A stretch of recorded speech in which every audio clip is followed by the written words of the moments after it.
आज हम एक ऐसी काल्पनिक जंग की कहानी को परत दर परत समझेंगे जिसने इंटरनेट पर कह सकते हैं एक तरह की सनसनी फैला दी थी। चलिए देखते हैं कि आखिर ऑपरेशन सिंदूर की इस कहानी में ऐसा क्या खास था। कहानी की शुरुआत होती है प्रधानमंत्री के बस एक ऐलान से। यह बदला लेने का समय है। और बस यही एक लाइन उस पूरे काल्पनिक संघर्ष की बुनियाद रख देती है जिसे हम आज समझने वाले हैं।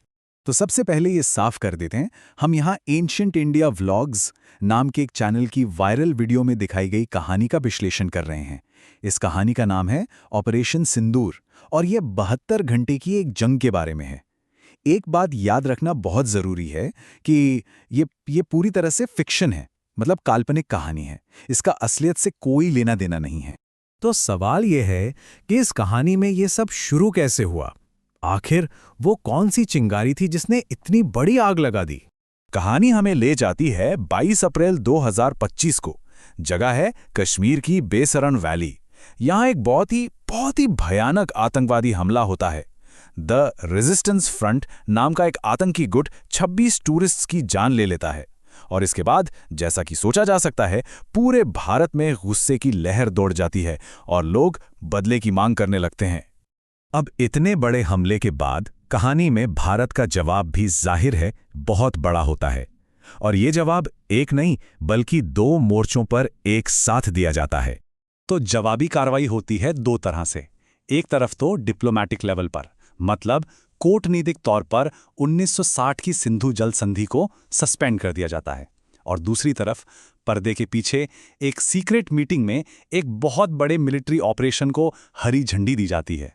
और इसी ऑपरेशन को कोड नेम मिलता है ऑपरेशन सिंदूर। इस पूरी कहानी का सबसे दिलचस्प हिस्सा, आप कह सकते हैं इसका मास्टर स्ट्रोक, एक स्ट्रैटेजिक धोखा था। देखिए, पाकिस्तान को क्या लगता है कि हमला होगा तो हमेशा की तरह नॉर्थ बॉर्डर से, पंजाब या राजस्थान की तरफ से। लेकिन भारत का असली प्लान कुछ और ही था। प्लान था साउथ इंडिया के तंजावुर एयरबेस से एक ऐसा हमला करना जिसकी किसी ने कल्पना भी नहीं की थी। और फिर वो घड़ी आ ही जाती है। शुरू होता है कहानी का सबसे बड़ा एक्शन, यानी मिलिट्री स्ट्राइक, जिसे नाम दिया गया ऑपरेशन सिंदूर। और इस हमले का जो मेन हथियार था वो थी ब्रह्मोस क्रूज मिसाइल। वीडियो के हिसाब से इसकी रफ्तार थी 3000 किलोमीटर प्रति घंटा, मतलब आवाज की रफ्तार से भी 3 गुना तेज। कहानी में एक और बड़ी बात कही गई है, वो ये कि इस हमले में किसी भी आम नागरिक यानी सिविलियन को जरा भी नुकसान नहीं पहुंचा। इससे ये दिखाने की कोशिश की गई है कि यह हमला कितना सटीक, कितना सर्जिकल था। अब देखते हैं कि यह हमला हुआ कैसे। इसके 3 स्टेप्स थे।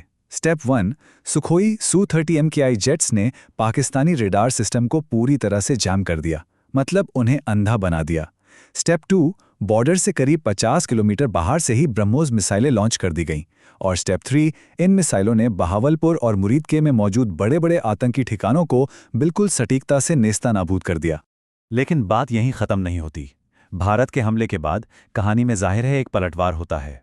8 मई की सुबह पाकिस्तान अपनी तरफ से एक जवाबी हमला करता है जिसका नाम था ऑपरेशन बुनियान आमीज। और इसके बाद आसमान एक जंग के मैदान में बदल जाता है। एक जबरदस्त हवाई लड़ाई छिड़ती है।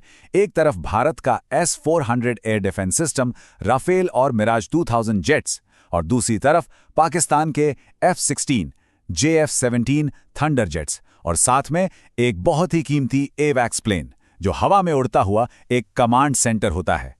अब इस हवाई जंग का नतीजा क्या निकला? कहानी के मुताबिक पाकिस्तान को भारी नुकसान हुआ। उसके 4 फाइटर जेट्स और उससे भी बढ़कर उसका वो बेहद कीमती AWACS प्लेन भी मार गिराया गया। तो इस भयानक लड़ाई के बाद इस काल्पनिक जंग का अंत होता है एक सीज फायर यानी युद्ध विराम से। पर सवाल यह है कि यह नौबत आई कैसे? वीडियो में बताया गया है कि पाकिस्तान की हालत बहुत खराब हो चुकी थी। उसके 4 बड़े एयरबेस बुरी तरह डैमेज हो गए थे। जमीन पर खड़े कई फाइटर्स जेट्स तबाह हो गए थे। एयर डिफेंस सिस्टम किसी काम का नहीं रहा था और पूरा का पूरा एयर कमांड नेटवर्क ही ढह गया था। हालत इतनी खराब थी कि बाकी बची खुची सेना के पास फ्यूल तक की कमी हो गई थी। और इसी हालत में 10 मई को पाकिस्तान युद्ध विराम के लिए अपील करता है। कहानी के मुताबिक भारत मान जाता है और वजह यह बताई जाती है कि हमारा मकसद जमीन पर कब्जा करना था ही नहीं, हमारा मकसद तो आतंक को खत्म करना था। लेकिन क्या कहानी यहां खत्म हो गई? नहीं, कहानी का अंत एक अधूरे मिशन के साथ होता है, जो इशारा करता है कि ये जंग अभी पूरी तरह खत्म नहीं हुई है। कहानी का एंड होता है एक नए मिशन की प्लानिंग के साथ। मिशन का नाम ऑपरेशन महादेव, और इसका मकसद कश्मीर में अभी भी छिपे हुए बाकी 3 आतंकवादियों को ढूंढकर खत्म करना। मतलब कहानी को एक ऐसे मोड़ पर छोड़ा गया है जहां से इसका दूसरा हिस्सा शुरू हो सके। तो ये पूरी काल्पनिक कहानी हमें एक बहुत बड़े सवाल के सामने लाकर खड़ा कर देती है।